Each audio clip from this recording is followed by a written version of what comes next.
Você sabia que pela unha é possível identificar doenças crônicas de um paciente? É isso mesmo, pela aparência da unha, o médico é capaz de identificar uma alteração sistêmica, ou seja, que afeta outras partes do corpo. É o que explica hoje a RFI, a dermatologista Roberta Nakamura, uma estudiosa desse assunto e membro do European Nail Society, a Sociedade Europeia de Unhas, um grupo formado em 1997 por dermatologistas europeus com interesse nas doenças e na biologia das unhas. Muito obrigada, Roberta, por essa entrevista. Obrigada a você pelo convite.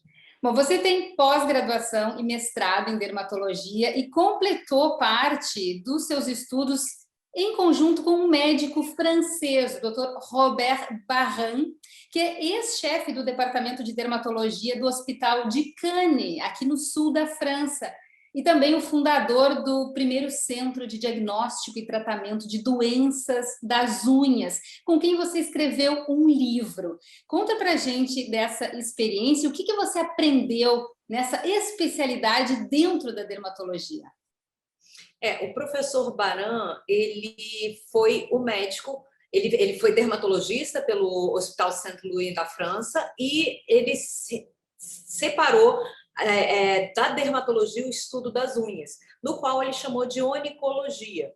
E aí, a partir disso, outros médicos no mundo inteiro começaram a fazer a mesma coisa. Nos Estados Unidos, o professor Scher, o Richard Scher, ele é de Washington. Então, vários. Aqui no Brasil, a gente começou também, aqui foi na Santa Casa da Misericórdia do Rio de Janeiro, eu comecei com outros professores também a fazer esse estudo. O professor Baran, ele contribui muito há muitos anos, ele tem mais de 500 artigos publicados, ele tem um livro de referência maior, e ele sempre trabalhou com unhas, e a gente começa a perceber que unhas é um anexo da pele responsável por muitas doenças que atrapalham principalmente a autoestima do paciente. Um paciente com micose, um paciente com unha quebrada, um paciente com unha encravada, atrapalha o dia a dia do paciente. Isso foi se tornando tão grandioso que hoje em dia existe a Sociedade Americana e a Sociedade Europeia. A primeira foi a Sociedade Europeia e hoje em dia isso vem crescendo cada vez mais.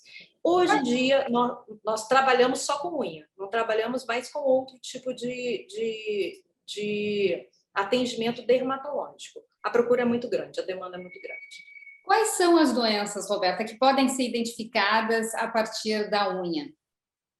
As doenças identificadas a partir das unhas em relação a doenças dermatológicas são a psoríase, o líquen plano, algumas doenças como pênfigo, doenças que são muito grandiosas e afetam as unhas. Então, o melanoma, que é uma doença que pode se tornar sistêmica e levar à morte, ele pode aparecer nas unhas.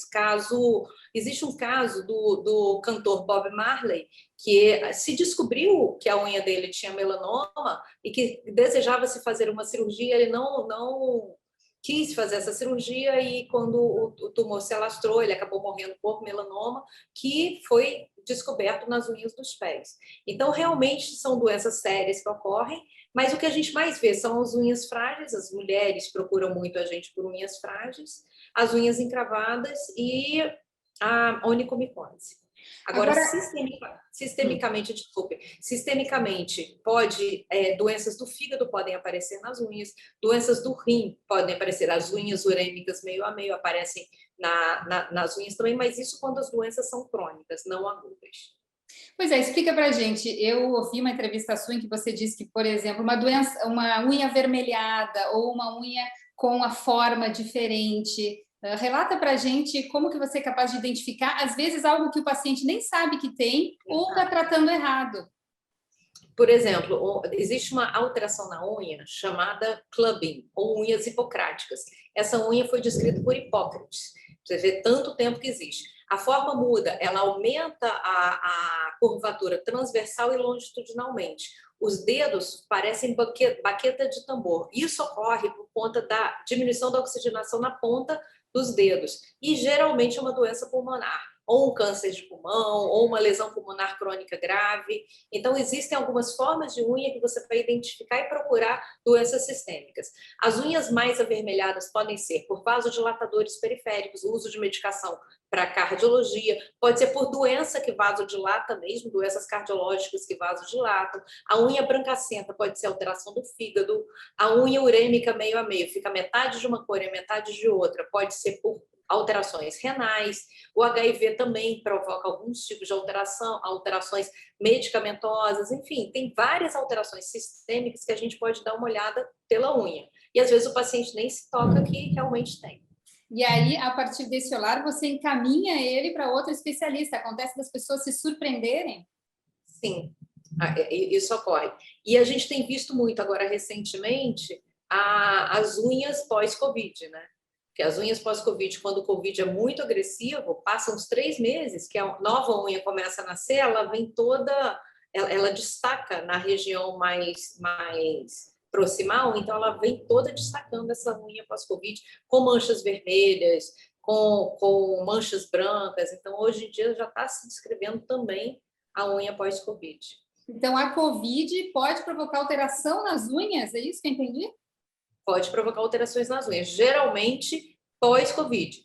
Geralmente, depois que você trata a fase aguda do Covid, quando a nova unha vai ressurgir, ela já ressurge totalmente fraca do processo inflamatório do Covid lá atrás. Já há estudos nesse sentido recentes agora, então, depois de 2020. Já há publicações.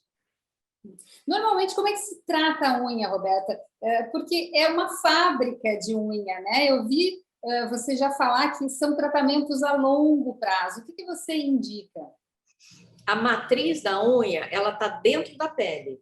Então, essa meia-lua que você vê, ela desce e vai até lá embaixo. Essa meia-lua é a ponta da matriz. Então, geralmente, a gente tem que deixar essa matriz sadia para que ela produza uma unha sadia.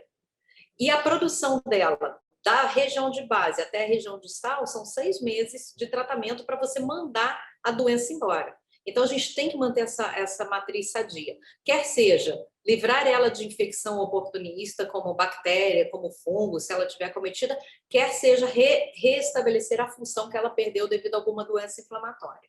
Então, a matriz tem que tratar. O leito onde a unha repousa, ele tem a função de atachar, de aderir à unha e mandar a unha para frente. Esse também é uma estrutura que tem que permanecer saudável. Por exemplo, quando você sofre um hematoma, bate, tem um traumatismo, você separa e o leito, ele resseca um pouco. A gente tem que manter ele viável até para não entrar em infecção secundária. Então, são as duas principais estruturas para ter uma unha saudável. A matriz funcionando bem e o leito funcionando bem para aderir à unha e empurrar ela para frente. Já tratar bichos, inflamações e infecções, você tem que esperar a unha sair para vir uma nova unha. Então, o tratamento de unha geralmente é a longo prazo, tanto para a unha da mão quanto para a unha do pé. E a unha do pé demora um pouco mais, demora 1 ano para sair da base até a região distal. Então, geralmente, tratamentos de unha são a longo prazo. Aqui na França, eu noto que a questão da manicure toda semana não é tão importante quanto no Brasil, né? Que as pessoas já trocam o esmalte na manicure toda semana, refazendo. Tem alguma contraindicação? Sim, isso é um hábito cultural brasileiro. Alguns outros países, Colômbia, Argentina também fazem, mas é muito hábito cultural brasileiro. A cutícula, ela é uma seladora. Ela sela a pele, a unha, para não deixar entrar nem fungo nem bactéria. Então, aqui no Brasil, a gente retira ela. Então, tem mais chance de fazer uma doença que chama paroníquia, que é uma inflamação ao redor das unhas. E é muito comum deixar com que entre substâncias irritantes ali, ou lavar uma louça, alguma coisa assim, ou fungo ou bactéria. Então, esse hábito que a gente tem de tirar a cutícula não é um hábito saudável. Isso é muito do brasileiro. Na Europa já não se faz. Na Europa você vai fazer a unha, eles limpam a unha, retiram o esmalte e passam novamente, mas não mexem na cutícula, que é o nosso grande problema. E qual seria, então, um conselho seu para quem está assistindo essa nossa entrevista? Usar creme ceratolítico, creme que diminua a espessura, tanto da pele ao redor da unha, quanto da cutícula. Então, alguns cremes ceratolíticos que contenham ácido lático, que contenham ureia acima de 10%, até 10% só hidrata, mas ureia a 20%, a 30%, que contenham ácido salicílico, são substâncias capazes de diminuir a espessura tanto da cutícula quanto da pele ao redor da unha. Isso é bem mais saudável. Bom, eu agradeço muito a participação da doutora Roberta Nakamura, especialista, então, em doenças de unha, e que falou hoje à Rádio França Internacional. Obrigada, Roberta. Eu que agradeço, obrigada a você.